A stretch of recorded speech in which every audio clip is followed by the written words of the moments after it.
ইসলামে কেন যোগ দিলাম।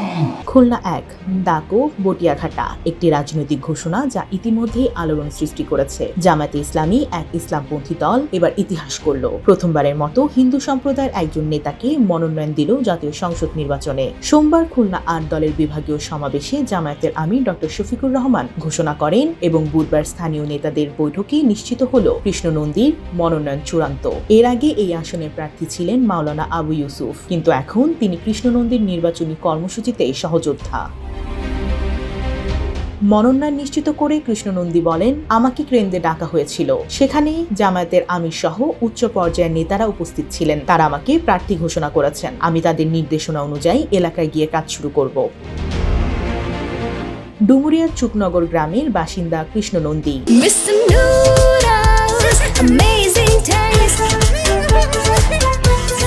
2005 সালে জামায়াতে ইসলামে যোগ দেন। বর্তমানে তিনি ডুমুরিয়া উপজেলার জামায়াতে হিন্দু শাখার সভাপতি এবং স্থানীয় সনাতন কমিটির সভাপতিও।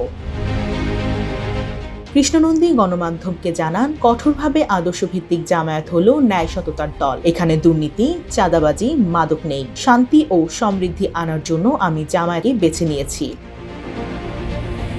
গত বছর ও চলতি বছরে তার সক্রিয় উপস্থিতি স্থানীয় সমাবেশের দারুণ নজর কাড়ে। সনাতন ধর্মাবলম্বী নারী পুরুষের উৎসাহ তাকে জনপ্রিয়তা এনে দিয়েছে।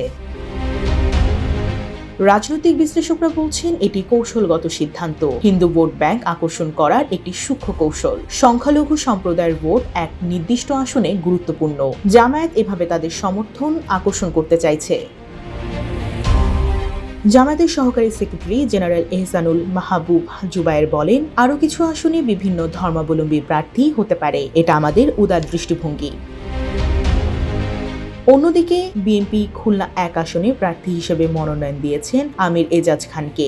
রাজনৈতিক মহলে প্রশ্ন, হিন্দু প্রার্থী দেওয়ার মাধ্যমে জামায়াত কি সত্যি উদারনীতির পথে, নাকি এটি এক নির্বাচনীয় কৌশল? খুলনা ১ আসনটি মূলত হিন্দু অধ্যাসিত। এই অঞ্চলে নির্বাচনী ইতিহাসেও দেখা গেছে সংখ্যালঘু সম্প্রদায়ের প্রভাব ভোট ফলাফলের ক্ষেত্রে গুরুত্বপূর্ণ। কৃষ্ণ নন্দীকে মনোনয়ন দিয়ে জামায়াত সম্ভবত ওই ভোট আকর্ষণ করতে চাইছে। জামায়াতের এই পদক্ষেপ বিতর্কের কেন্দ্রবিন্দুতে এসেছে। অনেকেই প্রশ্ন করছেন, হিন্দু প্রার্থী দেওয়ার মাধ্যমে দল কি নতুন রাজনৈতিক বার্তা দিচ্ছে, নাকি এটি শুধুই নির্বাচনী কৌশল? তবে দলের অভ্যন্তরীণ সূত্র বলছে, প্রার্থী মনোনয়ন প্রক্রিয়া সর্বদা স্থানীয় নেতাদের পরামর্শ এবং জনমত বিশ্লেষণের মাধ্যমে নির্ধারিত হয়। ডেস্ক রিপোর্ট, জয় জয় দিন।